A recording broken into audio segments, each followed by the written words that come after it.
तो आपने इसका पहला पार्ट तो देख ही लिया होगा। वैसे अगर नहीं देखा है तो लिंक कमेंट सेक्शन में पिन है, वहाँ से देख लीजिएगा। तो पिछले पार्ट में हमने देखा था कि यून फेंग अब तियानवो एम्पायर में क्लाउड विला के अंदर मोजेंग से बदला लेने आ चुका है, जहाँ पर अभी मोजेंग की 70th बर्थडे पार्टी चल रही है।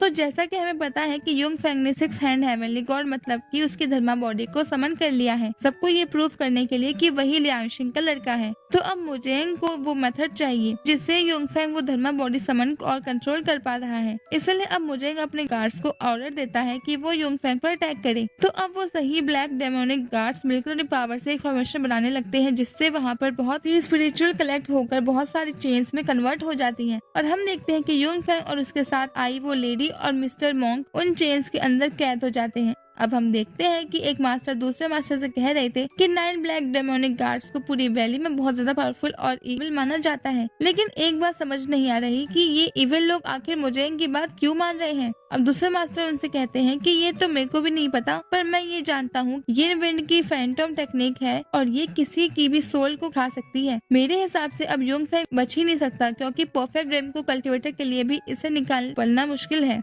तो अब हम युंग फेंग को देखते हैं जो कि कहता है कि तुम्हें क्या लगता है कि मैं इतना मामूली अटैक से पकड़ा जाऊंगा। और इतना कहकर वो अपनी धर्मा बॉडी के जरिए सिर्फ हाथ आगे करके उन सभी चेन्स को बिल्कुल मकड़ी के जाले की तरह हटा देता है और फिर अपनी धर्मा बॉडी के मैजिक आईज से उन ब्लैक डेमोनिक गार्ड्स पर अटैक करता है। दरअसल ये पावर पूरी सोल वाले लोगों और डेमंस पर ज्यादा काम करती है। तो हम देखते हैं कि इस टेक्निक में धर्मा बॉडी की थर्ड आई से एक लाइट निकलती है जो कि सीधा उन 9 ब्लैक डेमोनिक गार्ड्स की तरफ जाती है और उन्हें दूर फेंक देती है। अब इस अटैक के बाद वहाँ बैठे सभी मास्टर्स और एल्डर्स को ये पता चल गया था कि युंग फेंग कोई मामूली बंदा तो नहीं है। अब वहीं बैठे एक मास्टर कहते हैं कि ये टेक्निक तो हाफ युआन डेन रिल्म के बराबर है। अब उन डेमोनिक गार्ड्स के बाद वो हाई लेवल गार्ड्स अपनी फ्लेम स्वॉर्ड लेकर आते हैं, लेकिन इस बार युंग फेंग लड़ने नहीं जाता, क्योंकि इस बार उसके साथ आई वो लेडी उन सभी पर अटैक कर देती है। और हम देखते हैं कि वो इतनी स्पीड के साथ उन सभी हाई लेवल गार्ड्स पर स्वॉर्ड चलाती है कि किसी को पता ही नहीं चल पाता और अचानक से उन सभी गार्ड्स की बॉडी जामने लगती है और टूट कर गायब हो जाती है। अब वहीं खड़े एक मास्टर पूछते हैं कि ये कौन सी टेक्निक है जिसमें इतनी खतरनाक स्वॉर्ड चलाना सिखाया जाता है। तो एक दूसरे मास्टर कहते हैं कि ये बात मुझे क्या 5 सेकंड के किसी भी मास्टर को नहीं पता, क्योंकि ये चीज हमने कभी देखी ही नहीं है।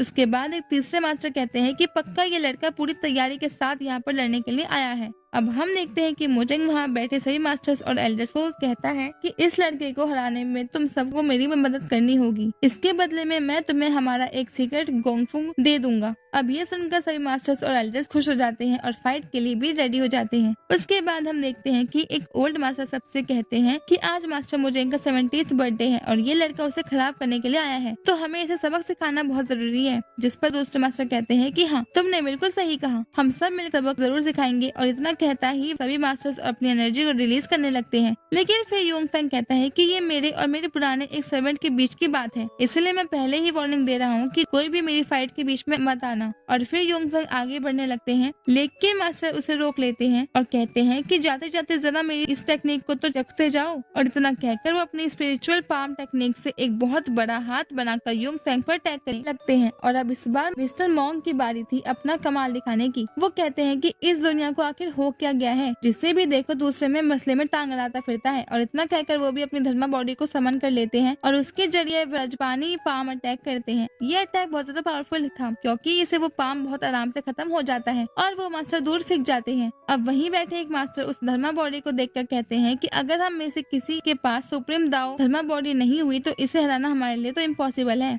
अब वो चोट खाए मास्टर कहते हैं कि क्यों ना हम सब मिलकर इसे फाइट करें, इससे हम इन तीनों को बहुत आसानी से हरा देंगे। तो अब उनकी बातें सुनकर सभी मास्टर्स और एल्डर्स बहुत जोश में आ जाते हैं और कहते हैं कि हाँ, हम सब साथ में फाइट करेंगे। अब उसके बाद एक मास्टर अपनी बड़ी सी स्वॉर्ड निकाल लेते हैं और कहते हैं कि मैंने मेरी इस तलवार से पहले भी कई पहाड़ों को तोड़ा है, तो ये मॉन्क मेरे सामने कौन सी बड़ी बात है। और इतना कहकर वो अटैक करने के लिए आगे बढ़ जाते हैं और उनके साथ अब बाकी के मास्टर्स भी अटैक करने के लिए युंग फेंग की तरफ आगे बढ़ते हैं। तो युंग फेंग मिस्टर मॉन्क से कहता है कि ये लोग ऐसे नहीं मानेंगे। तो मिस्टर मॉन्क उसे कहते हैं कि ठीक है, तो अब इनको बताना ही पड़ेगा कि बिना सच जाने कभी कोई फैसला नहीं करना चाहिए। अब इतना कहकर मिस्टर मॉन्क अपनी धर्मा बॉडी के साथ 1000 हैंड्स ऑफ स्पिरिचुअल आर्ट का यूज करते हैं और हम देखते हैं कि वो सभी मास्टर उन हैंड्स की वजह से युंग फेंग पर एक भी अटैक नहीं कर पाते और दूर होते चले जाते हैं। अब योंग फेंग अपनी स्वॉर्ड को आवाज लगाता है तो मिस्टर मॉन्ग के पास उसकी स्वॉर्ड हुए उसके हाथ में से आ जाती है। उसके बाद वो सभी मास्टर्स जो 1000 हैंड्स की वजह से दूर फेंक रहे थे, योंग फेंग उन पर अटैक कर देता है जिससे वो बाद में उसे डिस्टर्ब ना करे। दूसरी तरफ अब वो लेडी जो योंग फेंग के साथ आई थी वो भी अब अपनी स्वॉर्ड्स लेकर मैदान में उतर चुकी थी और उसकी स्पीड के सामने कोई भी मास्टर टिक ही नहीं पा रहा था। अब एक बार सभी मास्टर के पिटने के बाद एक मास्टर कहते हैं कि ये तीनों सच में कितने ज्यादा ताकतवर हैं। फिर उसके बाद योंग फेंग अपनी स्वॉर्ड वापस मिस्टर मॉन्ग के पास भेज देता है और मिस्टर मॉन्ग और वो लेडी वापस से योंग फेंग के पास आ जाते हैं। और अचानक हम वहाँ पर नोटिस करते हैं कि थोड़ा कोहरा होने लगा था और कुछ मास्टर्स को ठंड भी लगने लगी थी। वहीं खड़े एक मास्टर कहते हैं कि योंग फेंग अभी बस 19 साल का है और ये इतना ताकतवर है, लेकिन लियांगशंग तो इतनी एज में इतना स्ट्रॉन्ग था ही नहीं। अब उसकी बात पर ध्यान ना देकर योंग फेंग मोजेंग से कहता है कि अब तुम्हारी बारी है, जिस पर मोजेंग कहता है कि बहुत अच्छे, मैंने नहीं सोचा था कि तुम इतने ताकतवर होगे, लेकिन तुमने यहाँ आकर मेरी बर्थडे पार्टी खराब करने की कोशिश की है, इसका बदला तुम्हें चुकाना ही होगा।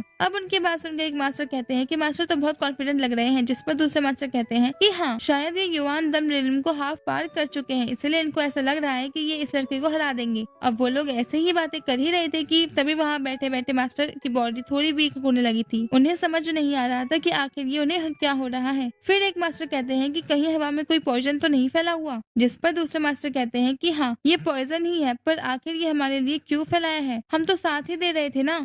तो अब इसी के साथ ये पार्ट यहीं पे खत्म हो जाता है। अगर आपको ये वीडियो पसंद आया हो तो प्लीज इसे लाइक और शेयर कर देना। अब मिलते हैं आपसे अगले वीडियो में, तब तक के लिए bye bye guys and take care.